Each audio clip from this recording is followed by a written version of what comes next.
Hi everyone, my name is Angela Sullivan and I'm the Director of Special Projects for Recovery International. Today I'm pleased to bring you a preview of the new youth program called Power Your Mind: Tools to Build Resilience, which is geared toward teens and emerging adults.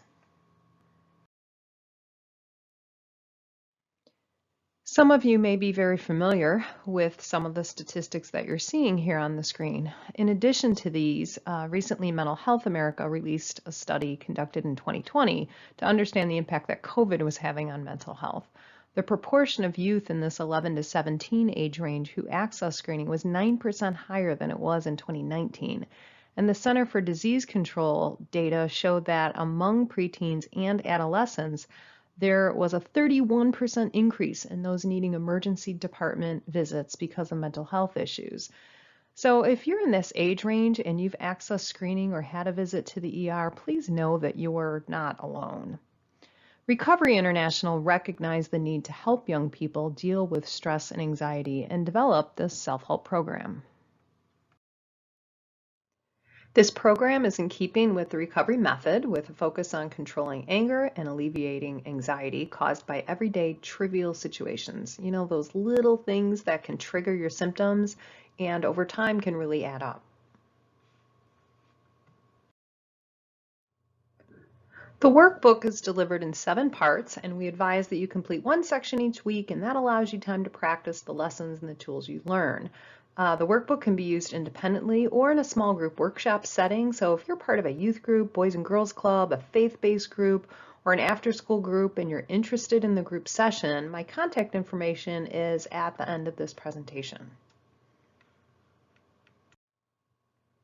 Throughout the workbook, we cover many different concepts, and if you're familiar with Recovery International, you will recognize these.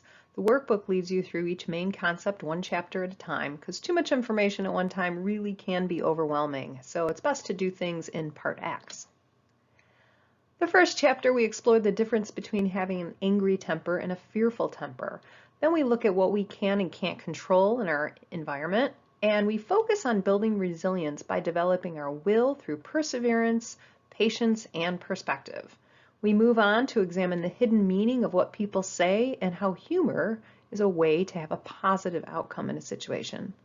We also cover ways to think in a group-minded framework versus being self-minded and only considering yourself.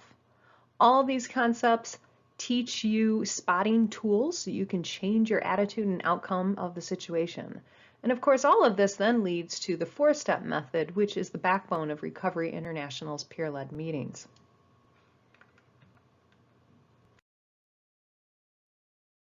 We do all this by introducing concepts through a storyline approach featuring 6 main characters. The stories cover some typical situations that teens and young adults may encounter. They're dealing with things like anxiety, insecurity, social issues, and temper. We follow them as they apply the training they learned from the recovery method to their situations. So we're going to look at Max and Terri a little bit more. Each story is told through this full comic graphic panel, as we see here for Max.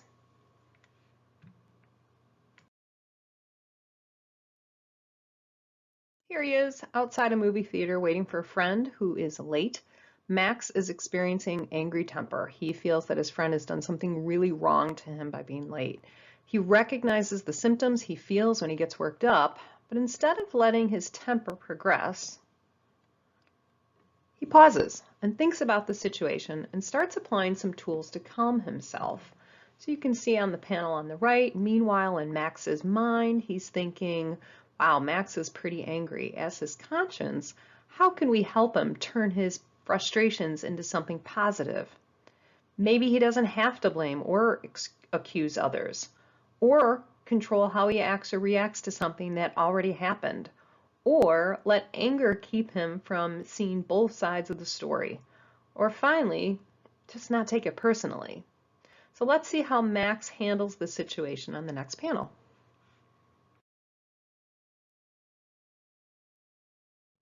Max decides there could be external factors taking place that causes his friend to be late, things she just can't control and really aren't her fault. Ultimately, Max comes up with a plan B if his friend doesn't arrive on time.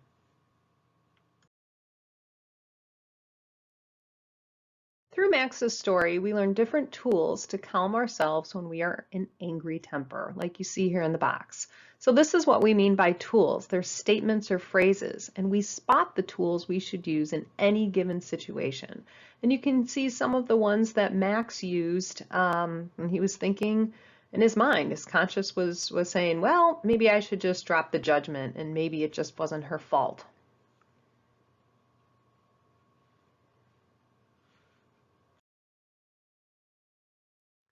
Now let's meet another character. So let's meet Terri. Terri is the person who Max is waiting for at the movie theater. So Terri is the one wedged between all those cars, completely stuck in traffic.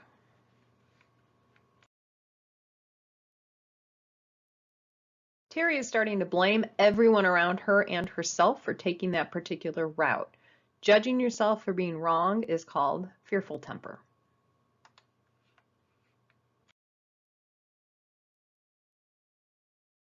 So you can see Terri's panel here on the left. In her mind, she's thinking, Terri is worked up. How can we help her adjust her attitude? She can't change the situation, but she can change her reaction to it. Comfort is a want, it's not a need, and this is an average situation. There's no need to stress or fear danger.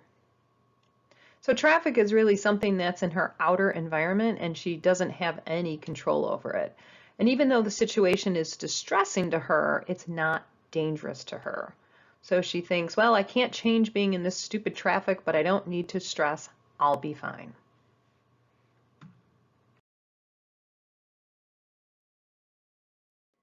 Since her car is at a standstill, Terri decides she's just going to text Max and let him know why she's late, and they can see a different show or go a different time. On this list, you can see some of the tools she spotted to use for her situation. So both Max and Terri's stories illustrate some of the daily trivial events we encounter. They are common or average situations, and by changing our attitude toward them, we can alleviate symptoms. On the right, you're going to see these colorful Power Tools cards. So the tools that I'm talking about can be purchased in this very condensed stack, 60 cards, tool for virtually any situation you find yourself in that is trivial or average. This is what we mean when we say trivial events, things that happen every day and are average situations that everyone is likely to encounter. So you might be stuck in traffic and late for something. You might not get as many likes or views as you hoped when you posted something on social media, or you might get worked up for exams and tests. So these situations may be distressing, but they are not dangerous. This program will give you tools to calm yourself.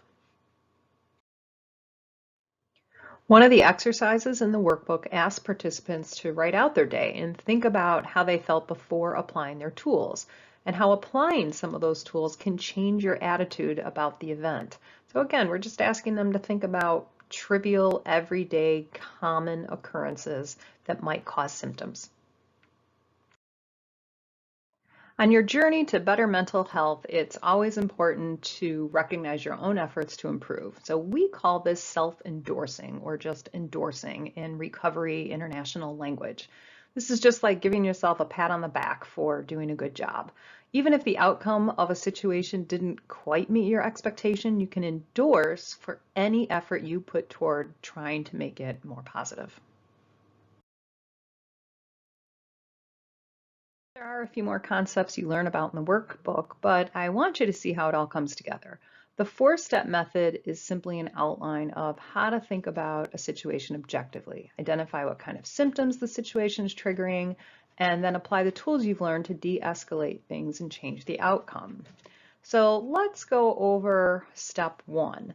Step one is describing the event, and that means you stick to the facts. You remove the emotion from the description. Step two is describing the symptoms. So what were you experiencing at the time, your thoughts, your feelings, and your emotions? Step three is understanding what temper you experienced. Was it angry temper or was it fearful temper? And what tools you used to calm yourself. And importantly, did you endorse for the effort of improving? And the final step is describing the outcome. And we start with Well, before my training, this is what would have happened. But now that I have used the training and applied and spotted those tools, this is what actually happened. So this is a nice simple framework to think about a situation and reflect on your practice and your progress. So let's look at an example of the four-step method. And this is Max's situation. So step one is describe the situation. I was waiting for a friend and she was late. That's when I started getting worked up. Step two, describe the symptoms. I was clenching my jaw, thinking angry thoughts. Step three, spotting the temper. I was afraid she blew me off, that she didn't care to show up. I was angry she kept me waiting. I spotted that I should excuse, not accuse, that I shouldn't take it personally. Maybe she couldn't help it. I endorsed for realizing I could control my reaction. And then step four, describing the outcome. Before this, I would have yelled at her when she got there. We would have fought and it would have ruined the whole evening. Now I can relax and figure out a plan B. So let's take a look at another example of the four-step method for Terri. Step one, describe the situation. I got stuck in traffic and was going to be late meeting up with Max. He hates that. Step two, describe the symptoms. My heart was racing. I was gripping the steering wheel. I was getting panicky. Step three, spot the temper. I was blaming myself for choosing this route. I was blaming the other drivers. I spotted this was an average situation. It could happen to anyone, and that I can't change it, but I can change how I react to it. I congratulated myself for calming down. And the last step, describing the outcome. Before using my tools, I would have been in tears by the time I got to Max. I would have been afraid of his being mad, and it all would have been a big mess and a terrible night. Now I am calmer, knowing it's not my fault, and hope that there's a later show we can go to. Like anything we want to get better at, practice is the key. There are 125 tools we give you in the workbook, something to use for nearly every situation. So you stop yourself when you feel you are getting worked up, spot your temper, and apply some tools to change the outcome. So by overcoming everyday trivial events, we start to build resilience, and that resilience helps us deal with life's more significant situations when they occur. For more resources, go to www.poweryourmind.org. Here you'll find the top 10 tools we use, the Power Your Mind workbook and other books to purchase, helplines, and more. And there's a QR code right there. You could snap that right now and it would take you right to the website. In closing, I want you to know these are important life skills, and the recovery method we teach and tools can be used by anyone. Just because I call it a workbook, I don't want you to think of it as work. Think of it as exercise for a stronger brain, building your resilience and powering your mind toward a lifetime of better mental health. I want to thank the International Bipolar Foundation for the opportunity to bring this program to your attention. Thank you very much.